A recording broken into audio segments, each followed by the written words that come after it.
Good Thursday morning, everyone. Welcome to the Volquest.com mailbag podcast brought to you by Blue Water Climate Control. Check them out at bluewaterclimatecontrol.com or visit them on Twitter at blueh2o_climate with Rob Lewis and Austin Price. Brent Hubbs, glad to have you along with us on what has become an interesting weekend in the SEC. We have two cancel games, waiting to see test results at Ole Miss.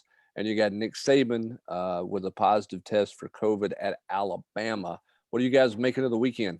Well, I mean, Pat Forty's already laid it all out there for us. It's messy across the board in all aspects of football. Shut up, Pat.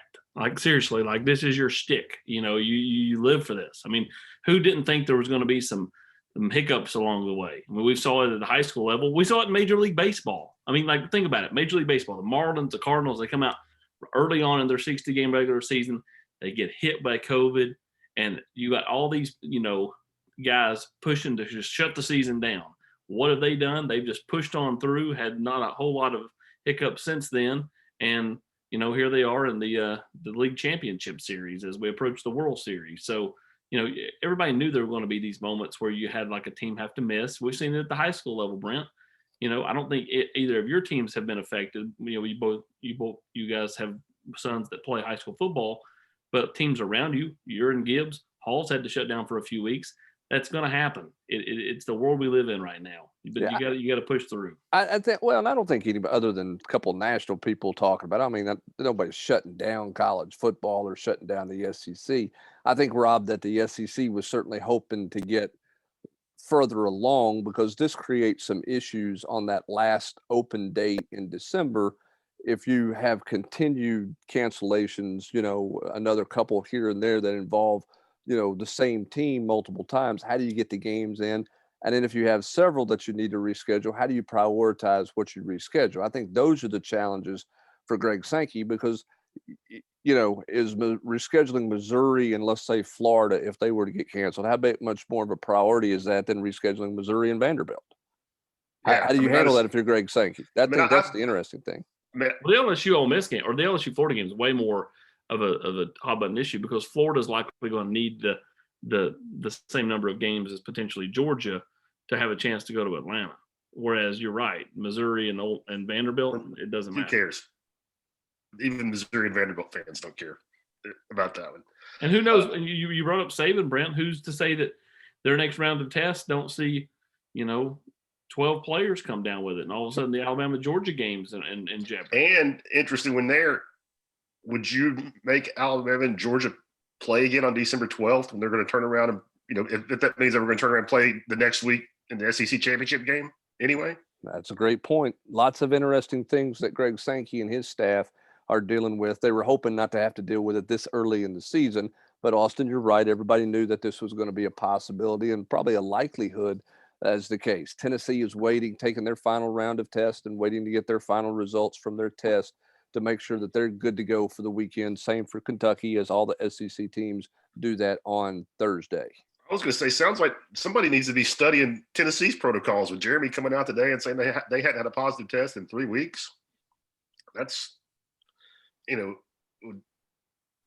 that's pretty remarkable. I mean, I'm not saying that sarcastically. I'm saying that's with students back on campus and players. You got to think about it though, Rob. They had half their team already test positive, so they don't have to test for 3 months. So then you only got half your team you're testing. So I'm surprised. I'm surprised Saban didn't give it to himself back in the summer. Well, you only get 3 months on the protocol or on the antibody, then you have to start retesting again. So anybody that had it in June did not have to test until now, but they have to be back testing again. That's for everybody around the country, not just student athletes or coaches. That's for anybody. You get 3 months, and then you are subject to having to take the test again. All right, Volquest, though, we're giving each other 6 months. All right, we haven't seen anybody anyway. We're all in our dungeons and in our homes. All right, let's get to the questions here in the mailbag podcast. And this starts first with Big Orange Possum. He wants to know, why didn't Gray and Chandler, why aren't we seeing them in the backfield together against Georgia like Chaney alluded to earlier in the year? Well, I think he's playing possum. He's lying in wait and ready to pounce. I don't know why we've not seen it. They had, again, they had specific sets for Malachi Wyman and Jalen Hyatt against South Carolina, and we didn't really see any of that. So I mean, I think sometimes they kind of get into the flow of a game and it just doesn't work out, or it's just not in the game plan for a particular week. I don't know why we've not seen more of that kind of dual role. I did like how they threw the ball to Eric Gray quite a bit and Ty Chandler some at Georgia. And I think that needs to be something going forward, because I think both those guys can benefit the team in that realm. Sometimes, Rob, it looks better on the board in the meeting room than it does on the play sheet in the press box or in the coach's box on a Saturday. Sometimes it's just a comfort thing, and it's fun to talk about all that stuff, but that doesn't mean you're necessarily going to roll it out there either. Yeah, and I mean, Cheney said that at a quarterback club, pretty much. I mean, I kind of think it's a throwaway line. I don't think it. I mean, maybe they have a package, but I don't think they were. Jim was sitting there back in August, rubbing his hands together and cackling about the prospect of getting number 8, number 3 on the field at the same time, and the magic they could work. Yeah, I think you're right. I think some of that was alluded more to the fact that he was. I think the quote from the quarterback club is like, somebody needs to check him for a heart attack, and I think he meant if one of the two wasn't on the field every play, more so than both guys being on the field at the same time. All right, let's go to GoVols 21. AP, what does the O-line board look like now? Also, any recruits we may have passed on as a priority earlier that may take another run at now? Let's start with number 2, because I want to ask the question this way. Given the fact that you can't take visits and you can't go see kids and kids can't come see you and meet with you face to face, is it harder to get back on a kid that maybe was pretty hot on you earlier, but you had him down the list and maybe you haven't had a whole lot of dialogue with him? Is it hard to ramp it back up here at the finish line without face-to-face contact? Yeah, I think it's different. I'm not going to say it's not doable, but I definitely think that part's different. Again, Tennessee's going to, they still talk to Junior Colson. I mean, I think that's a long shot, but, I wouldn't totally rule it out. They still talk to a handful of kids that are committed elsewhere, or, Tennessee had further down the board. I'm sure that they'll take another hard run at Rod Orr. Would be shocked if they don't between now and December. Elsewhere, I could look and see Tennessee just kind of holding a spot and waiting on the one-time transfer. Yeah, I think a lot of people should do that. Yeah, we've talked about that before. I think that makes the most sense. We got a couple basketball questions. Would you rather take somebody that you've recruited before and who they are, even if they've not panned out or had an issue at another school, versus just taking a body to take a body? I mean, it just makes sense. Well, particularly too, if you can get with the one-time transfer rule, provided it goes through. If you say you get a kid from Texas or somewhere outside the conference, but he's got 3 to play 3, okay, or 3 to play 4 to play 3. Excuse me, I said that wrong. That makes more sense than just to take a big body just to take a body, Austin, which is exactly what you're saying, and I agree with that 100%. All right, UT Sportsman 16 wants to know, why is Tennessee so bad covering the middle of the field? Is that a scheme issue, talent issue, or inexperience? Probably doesn't help that our linebackers aren't very long or very tall. Thought this was interesting. Jeremy Pruitt was asked about this on Volquest on Wednesday night, and he broke down 2 plays, 2 third down plays where they gave up a slant and they gave up a touchdown. And but these are the Schamberger plays. He broke them down as a bust. Yeah, at the star position is what he alluded to, was that they had a check in and somebody didn't check, meaning Schamberger didn't check. He just peeled right off on that running back, and I mean, he took motion. I think on both plays he mentioned motion bothered them because the motion meant there was a check to be made, and the check got made, but not everybody played the check, is what it sounded like. And that everybody, and what he alluded to on ball calls, was on Schamberger. So I think it starts there, Rob. They got to get better at the nickel position or the star position. We all know Jeremy Banks and Q Crouch have to improve, in pass coverage. And I think the safeties have been have been late at times. I think there's been some plays where the safety could have erased something, but because they were late reacting, they could not relate or erase a bad play by somebody in front of them. I agree with all that. I mean, with that said, I think, Flowers dropped the interception on Saturday. Outside of that, I think he's played pretty well. And I've been impressed with, how he's shown up. I mean, I think we all thought he had some ability and couldn't stay healthy, but I think he's off to a nice start. Dropped interception aside. And I also think pass coverage is not Henry's strong suit. I mean, he's a thumper. I mean, big time. I'm not saying he's bad at it, but that's certainly not, his forte. Yeah, and he's certainly early in that game on the arrow route by the running back, was not ready for that. He got caught flat-footed at that point in time. But I think it's a combination of things. I don't think it's a scheme thing because they didn't have those issues last year. Nigel erased some things in the middle of the field. Schamberger certainly played better. And I think they masked some of the linebacker issues because it was Henry and pass coverage at linebacker along with Daniel. Yeah, and Batuli's not going to be right. Nobody's idea of a pass coverage specialist at linebacker. So I think there's more star and safety guys that need to step up and help and clean some things up there. All right, I can't believe I'm going to ask this question. This comes from P. Fortenberry, whoever that guy is. He asked some soccer question do you guys want to address the soccer question or you just want to ignore the soccer question? Does anybody have a thought on soccer? No, we don't watch football. Okay, here we go. So I don't know anything about either one of those teams. Here's what I do know. Everton, terrible. I know the West High School girls soccer team's pretty solid.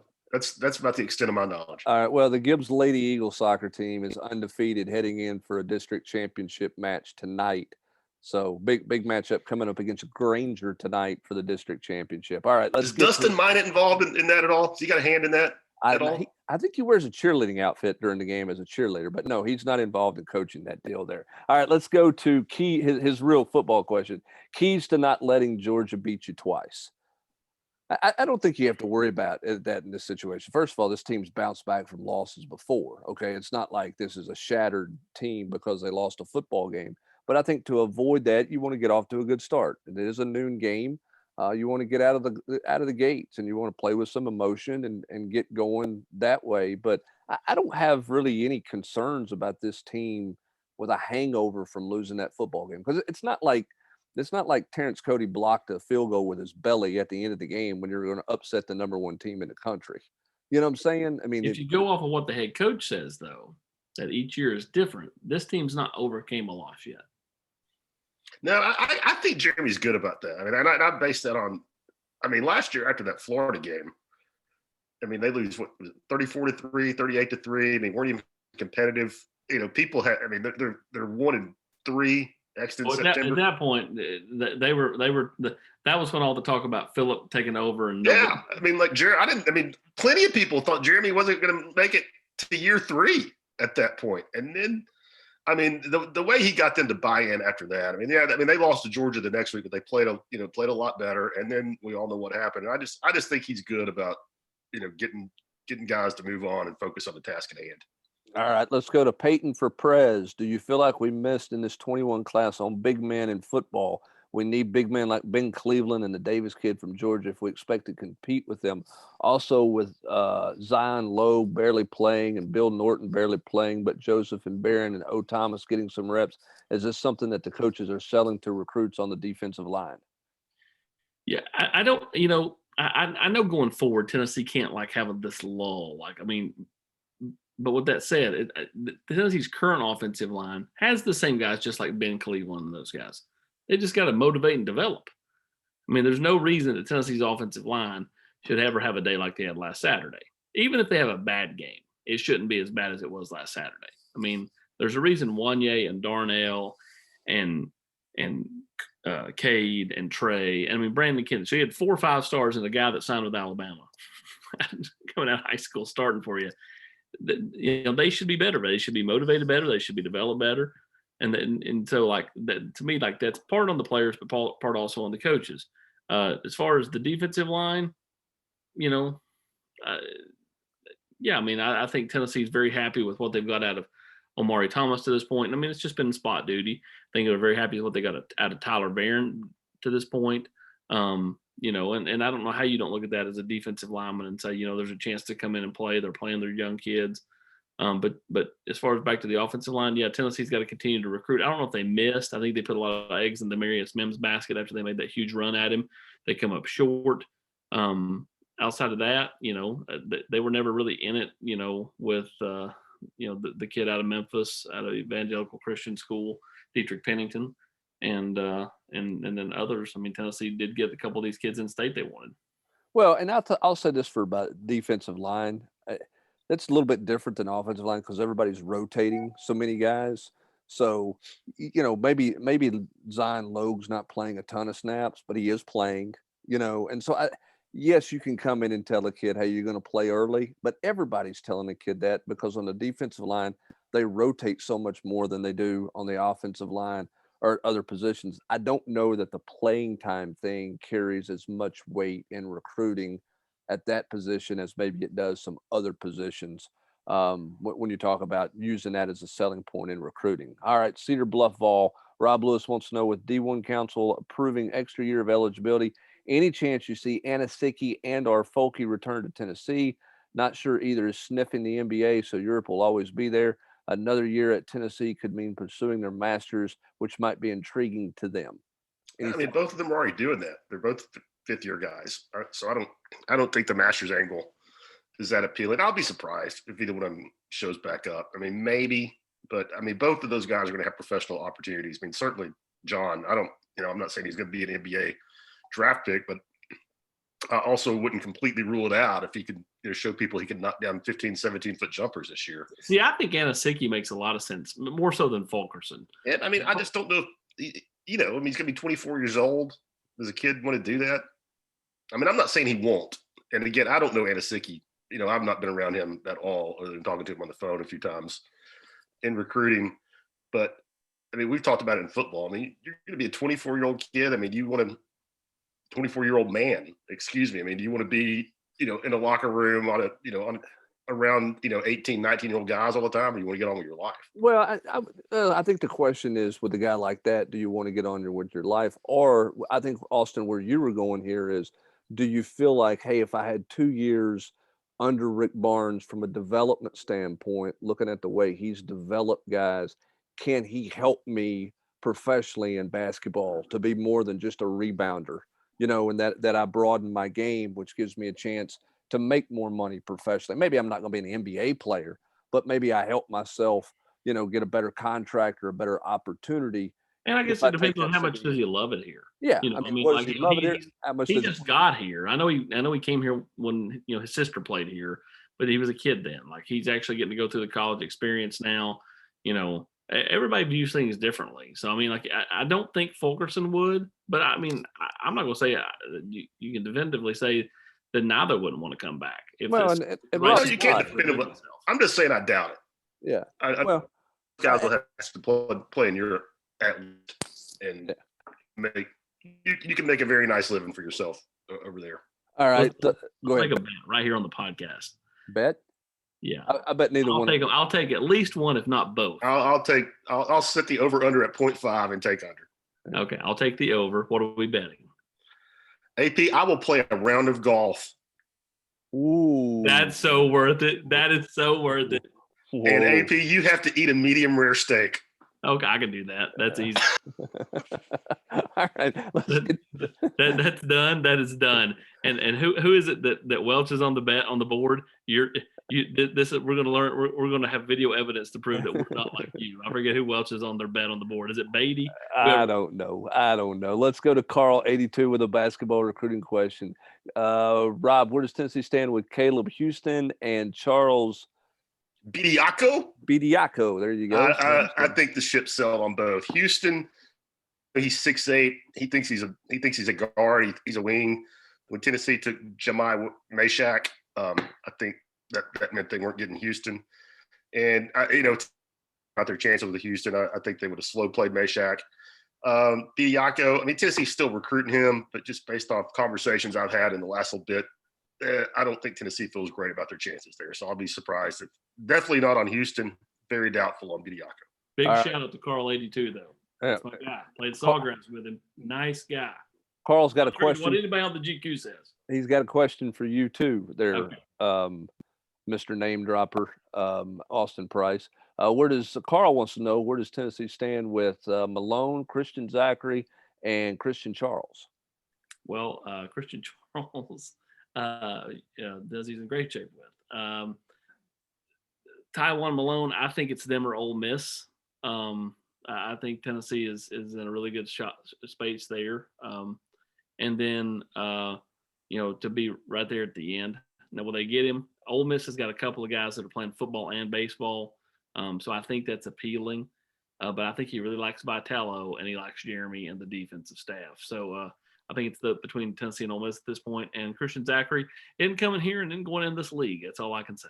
All right, let's go to I Heart Vols. He wants to know, is JG's psyche so fragile that he can't be pulled? I have no idea why you come up with that, because he was pulled multiple times last year, went back in and finished games for Tennessee, even games he was pulled out of. His psyche is probably the most hardened. Yeah, I don't think you're playing for this head coach if your psyche can't take it. And again, the fact that he came back and was a part of this team after the Alabama debacle, which most of us didn't think was going to happen, I don't worry about his psyche if you take him out of the game, even in mop-up duty. Now, what iHeart wants to know is, why is Jim Chaney not playing a second quarterback when he's had the opportunity to in mop-up duty against Missouri and Georgia? And I think that's a fair question. I don't think it has anything to do with JG's psyche. I just think I don't know why Jim's not taking a chance to get a guy at least a couple of snaps, just in case you have to have somebody. Second question from My Heart Balls. Are we sure Chaney is a quarterback whisperer? He chose Fromm over Fields, and Fromm didn't appear to make a huge leap in year 2 under Jim Chaney. Fromm was pretty good. I think Tennessee fans would probably like to have that kind of quarterback production. Here's what I'll say about Jim Chaney. I watched what he did with Jonathan Crompton, and I saw what he did with Nathan Peterman. So based on my experiences of knowing those two guys, where's the psyche of Nathan Peterman was when Jim Chaney got him into the National Football League, and where the psyche of Jonathan Crompton was when they got a hold of him there. And Lane Kiffin had a huge part of the Crompton deal as well. I get that. But those two guys tell me that Jim Chaney can handle quarterbacks, in my opinion. And Tyler Bray, not the most disciplined, dedicated, dude out there, to put it mildly. And Jim got a lot of production out of him. Yep, he certainly did. All right, Volunteered 87 wants to know, Kentucky started off the season with one of the top O-lines in the SEC on paper. Have they lived up to the hype based on the film you've watched, media's viewpoint of them? Second question, has this team and coaching staff's mental bounce back from UGA exceeded, met, or fell short of what you'd expect? Obviously, we won't know for sure. It'll kick off on Saturday, but it does seem to be lingering quite a bit, even if not discussed. Do you feel like it's an afterthought at this point? I don't know what's lingering. I mean, Jeremy Pruitt's been asked questions about Georgia in his 2 media sessions, and he's answered those questions about it. But he's also talked extensively about Kentucky. Again, I said it earlier, because Paul asked that question. I just don't think that's an issue. Now, Tennessee, that doesn't guarantee Tennessee's going to win, but I don't think Tennessee's going to be flat, deflated, uninspired to play, or,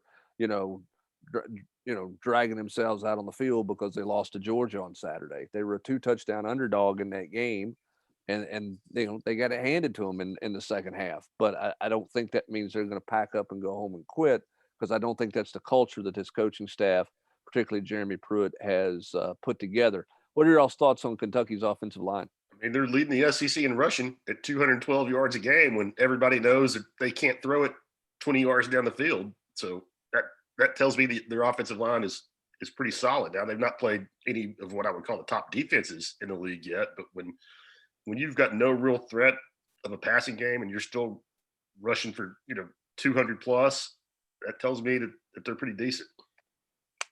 Yeah, I don't think they're bad at all. And again, I think schematically they do some things that cause people problem with what their running game is, with some of the option looks and stuff that they run that offense out of. Charlie Work wants to know, how many points do we have to go up over Kentucky before the coaches will give a backup some reps? How many points do you have to go down? I think it's talking easier. About quarterbacks? Yeah, I think that's 4 touchdowns. If you surprised that they didn't give anybody like the last series or 2 Saturday. Sure. Yeah, I was. Yes, me too. Yeah, I mean, absolutely, it was. I mean, look, I think the leash or the hook is a little quicker if you're playing poorly. You know, I don't know that they're going to trot a bunch of guys out there or trot somebody out there at the end of a game to hand it off because of what they've done the last 2 games. But we'll see. That might change. Um, Last couple questions here, and then we're out the door. Will we get to see some of the freshman running backs involved? Maybe D Beckwith or T Hodge, some downhill running. Also, why does Coach Chaney never run any running back screens? I think maybe I've seen one, but they haven't used many of them. They tried 2 or 3 screens on Saturday Got to blown no up. avail, at all. And they had a touchdown on one against Missouri. Yeah. Austin, your thoughts on D Beckwith or T Hodge? I still think we're a week or 2 away from those guys seeing any kind of action. Maybe I'll be surprised, but I still think that we're probably most realistic coming out of the bye, so November. Were you surprised to hear Pruitt say on Volquest Bryson Eason might get a little run at outside linebacker? No, they like him and they love Tamarion McDonald. I always find it interesting when you look at out of those Memphis kids. Small was kind of like the throw in with Omari. McDonald was the last of the kind of 3 with the Whitehaven 3, and they end up liking those 2 kids as much as they do anybody. Speaking of the outside linebacker position, can we have just a moment of silence for Volk and JJ Peterson? Oh well, yeah, we'll see what happens there. It doesn't sound like. I mean, I don't think it does not sound like he's coming back. No, it does not. It does not sound like that's going to be the case at all. And unfortunate because the guy's got a lot of athletic ability, but it never clicked at the college game for him. He got here late, got off to a rocky start, and it never got going at all for him. And it doesn't sound like it's ever going to get going for him. All right, last question here. Dagley07 wants to know, who do you believe are the top recruits on Tennessee's board right now? Who do you think Tennessee needs to get the most in this class?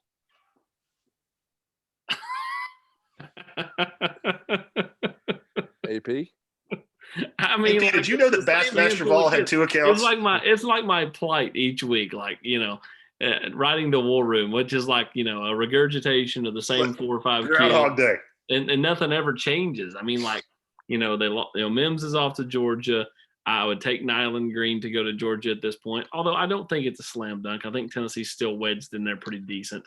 It feels like all the momentum for Tennessee went out of the Smile Munden train. Obviously, they still have dialogue with him, but just doesn't feel like there's a whole lot of momentum there. We've already highlighted Christian Zachary ain't going to go in this league. I'm not sure if he'll go in any league he's going to be predicted in either. What about TID? TID, he's told every school he's coming. Okay, so I think he told Georgia this past weekend he's coming, even though he didn't make it to the game. Nothing would surprise me. I would still lean Georgia, but again, he's literally told South Carolina he's coming, Tennessee he's coming. I think he even told North Carolina he's coming because of all those kids over there. So I mean, with a kid like that, you just never know what he's going to pull out. All right, let me ask this question because this didn't get asked about, but instead of running down where the board and this, that, and the other, what did you make of the Evans kid tweet on Saturday You talking about Missouri? Do what? Tyrion, Missouri? No, I'm talking about the tweet about Orange looking good that he tweeted out. The JUCO running back who decommitted. What do you make of that? Oh, the last thing I saw him tweet out was a graphic for Missouri, so I was okay. Confused. Tennessee still talks to Tyon, but I mean, there's a notion there that he might not be able to get out until May now. We'll see. I know they'd still love to have him back in this class. They'd love to have that 3-headed monster of Cody Brown and Jalen Wright and then Tyon Evans, because it'd be a good looking trio of backs. Yeah, Cody Brown, by the way, having a really nice year down in Georgia from everything I've read and seen in terms of what he's getting done. Not a lot of running backs on the roster next year. It is a lot of running backs on the roster, but they need a downhill heavy guy, I think.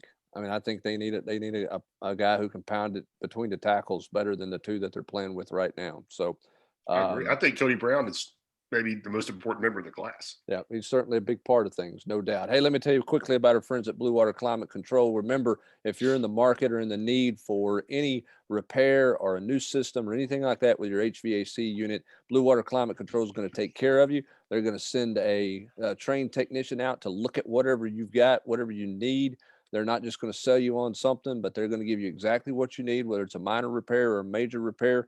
They've got the financing for you. All the things that you need to make sure you're in comfort with cold winter coming in. Still got some air conditioning days out there. So whatever you need for your HVAC needs, Blue Water Climate Control can take care of you. You can book an appointment online, or you can give them a call at 865-299-2290. Check them out at bluewaterclimatecontrol.com. That's going to do it for this mailbag edition of the podcast. For Rob Lewis and Austin Price, I'm Brent Hubbs. Thanks for joining us. Have a great rest of your Thursday, everybody.